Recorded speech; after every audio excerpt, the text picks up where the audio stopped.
नमस्कार।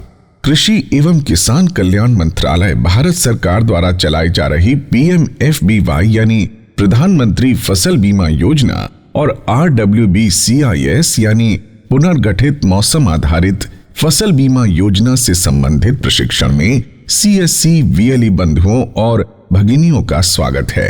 इस प्रशिक्षण मॉड्यूल के दूसरे भाग में हम इस योजना के संदर्भ में VLE की भूमिका और तैयारी के साथ साथ क्या करें और क्या ना करें जैसी बातों के बारे में जानेंगे। तो सबसे पहले हम ये जानते हैं कि PMFBY के क्रियान्वयन में VLE की क्या भूमिका होती है।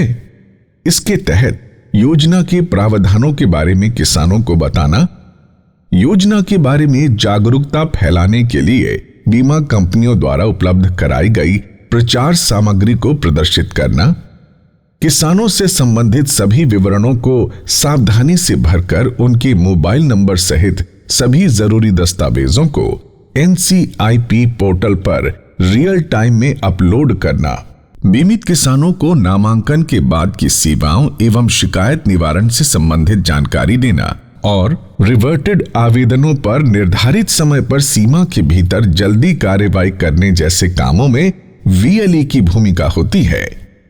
अब हम इस योजना के लिए हर चरण पर यानी नामांकन से पहले, नामांकन के दौरान और नामांकन के बाद VLE द्वारा किए जाने वाले कामों और गतिविधियों के बारे में जानते हैं। नामांकन के पहले VLE को इन बातों पर अमल करना होगा। राज्य सरकार, जिला प्रशासन, बीमा कंपनी, प्रगतिशील किसानों के साथ सक्रिय रूप से नेटवर्क बनाना, PMFBY पोर्टल पर अपने जिले के लिए अधिसूचित फसलों और कट ऑफ की तारीखों के बारे में जानना, बीमा कंपनी के जिले और ब्लॉक समन्वय के कॉन्टैक्ट डिटेल्स और बीमा कंपनी का टोल फ्री नंबर हासिल करना, जरूरी दस्तावेजों के बारे में जानने जैसे घोषणा पत्र या शपथ पत्र के लिए राज्य का कोई खास फॉर्मेट है, क्या राज्य द्वारा बुआई प्रमाण पत्र अनिवार्य है, किसान का स्व घोषणा पत्र बुआई प्रमाण पत्र के रूप में स्वीकार्य है या किसी स्थानीय अधिकारी द्वारा उसे प्रमाणित किया जाना है, प्रचार प्रसार सामग्री समय पर हासिल करके उसे प्रदर्शित करना, बीमा कंपनियों, राज्य सरकार और भारत सरकार द्वारा आयोजित प्रशिक्षण में भाग लेना। नामांकन के दौरान VLE को इन मुख्य बातों पर ध्यान देना चाहिए। पिछले सीजन में नामांकन करा चुके किसानों का डेटाबेस तैयार रखना, प्रचार सामग्री को प्रदर्शित करना, किसानों द्वारा जमा किए गए दस्तावेजों की जांच करके उसे ठीक से स्कैन करना, किसानों से अपडेटेड आधार की कॉपी और बैंक खाता विवरण लेना, NCIP पर किसानों के बिना किसी गलती के नामांकन करना, नामांकन करने के लिए कट ऑफ की अंतिम तारीख तक का इंतजार न करना, प्रीमियम के अलावा किसानों से और कोई अतिरिक्त पैसे न लेना और नामांकन करने वाले किसानों को उचित रसीद पावती देना। नामांकन के बाद VLE की गतिविधियां, रिवर्टेड आवेदनों की सतत निगरानी और उन पर उचित कार्यवाही करना, रिवर्टेड आवेदनों के जल्द समाधान के लिए CSC बीमा कंपनी के जिला या राज्य समन्वयक को तुरंत जानकारी देना, फसल नुकसान की जानकारी दर्ज कराने में किसानों को सही सलाह देना, PMFBY पोर्टल पर किसानों के आवेदन की स्थिति आदि की जांच कर किसानों को उचित जानकारी देना, किसानों की मदद के लिए हर एक CSC सेंटर पर जानकारी प्रदर्शित करना। इसके अलावा VLE को योजना से संबंधित ज्ञान और जानकारी भी रखनी चाहिए। इसमें जिला या बीमा इकाई में अधिसूचित फसलों के नाम, फसलों की प्रीमियम दरें, जिले में काम करने वाली बीमा कंपनी का नाम और उनका कॉन्टैक्ट डिटेल्स, नामांकन के लिए जिले में अधिसूचित फसल की कट ऑफ डेट्स, नामांकन के लिए जरूरी दस्तावेज आदि आते हैं। PMFBY और RWBCIS के लिए इच्छुक किसान CSC, बैंक, डाकघर, पैक्स, बीमा मध्यस्थों और PMFBY पोर्टल पर ऑनलाइन आवेदन के माध्यम से अपना नामांकन करा सकते हैं। इसके अलावा दावा संबंधी सूचना, जानकारी और शिकायत के लिए बीमा कंपनी के टोल फ्री नंबर, ब्लॉक या जिला स्तर के कार्यालय और आईसी के फील्ड प्रतिनिधि से संपर्क कर सकते हैं। यहां एक बात याद रखनी जरूरी है कि PMFBY के तहत नामांकन के लिए कोई शुल्क नहीं लिया जाता है और किसानों को केवल प्रीमियम राशि का भुगतान करना है। आइए अब हम VLE द्वारा की जाने वाली कुछ प्रमुख गलतियों और उनके परिणामों के बारे में जानते हैं। VLE किसानों से संबंधित विवरण भरते समय कई तरह की गलतियां करते हैं।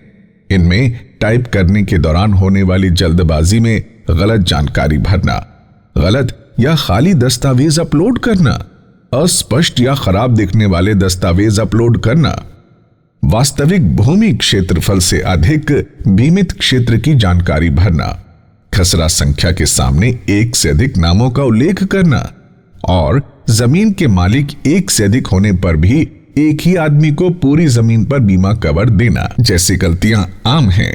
इन गलतियों के कई तरह के नुकसान हो सकते हैं, जैसे बीमा कंपनी द्वारा आवेदन वापस या अस्वीकार किया जा सकता है, किसान फसल बीमा से वंचित हो सकते हैं और रिजेक्टेड आवेदन के लिए CSC को भी किसी तरह का कोई सेवा शुल्क नहीं मिल सकता है। गलती करने वाले VLE के खिलाफ FIR दर्ज करना या उनका लाइसेंस रद्द करने जैसी कानूनी कार्रवाई हो सकती है। गांव में VLE की मानहानि हो सकती है। किसानों का VLE पर भरोसा कम हो सकता है। तो आवेदन भरने के दौरान आदर्श तरीका यह है कि आप विवरण को सावधानी से दर्ज करें। अंतिम बार जमा करने से पहले आवेदन की समीक्षा यानी उसका प्रीव्यू कर लें, दस्तावेजों का मिलान करें और फिर अपलोड करें। आवश्यक दस्तावेजों की साफ और पठनीय कॉपी अपलोड करें। किसानों के खेत के वास्तविक क्षेत्रफल का मिलान कर सही डाटा फीड करें। जमीन के कुल क्षेत्रफल को मालिकों के बीच समान रूप से बांटकर केवल उस हिस्से का बीमा किया जाए जिसके लिए किसान पात्र हैं। भूमि रिकॉर्ड में लिखित अन्य लोगों से यह हलफनामा लें कि उन्होंने उसी भूमि पर कोई बीमा नहीं लिया है और अन्य व्यक्ति द्वारा लिए गए बीमा पर उन्हें कोई आपत्ति नहीं है, और अगर बीमा का दावा सही है तो यह केवल बीमित किसान को दिया जाएगा। एक नोटिस लगाई जाए कि PMFBY के तहत नामांकन पूरी तरह से मुफ्त है। साथ ही किसानों से किसी तरह की कोई अतिरिक्त राशि न ली जाए।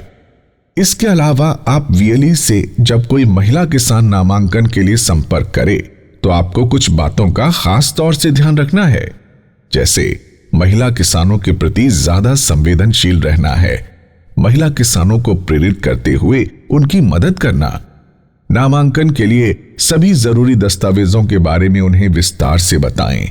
साथ ही उन्हें यह भी बताएं कि उन्हें ये दस्तावेज कहां से मिल सकते हैं। संभव हो तो महिला किसानों के लिए अलग से लाइन बनाएं और प्राथमिकता के आधार पर उनका काम करें। तो ये थी PMFBY और RWBCIS के लिए VLE की भूमिका और तैयारी के साथ साथ VLE द्वारा क्या करें और क्या ना करें जैसी बातों की जानकारी। अगले वीडियो मॉड्यूल में हम PMFBY पोर्टल पर किसानों के लिए रियल टाइम नामांकन के बारे में जानेंगे। धन्यवाद।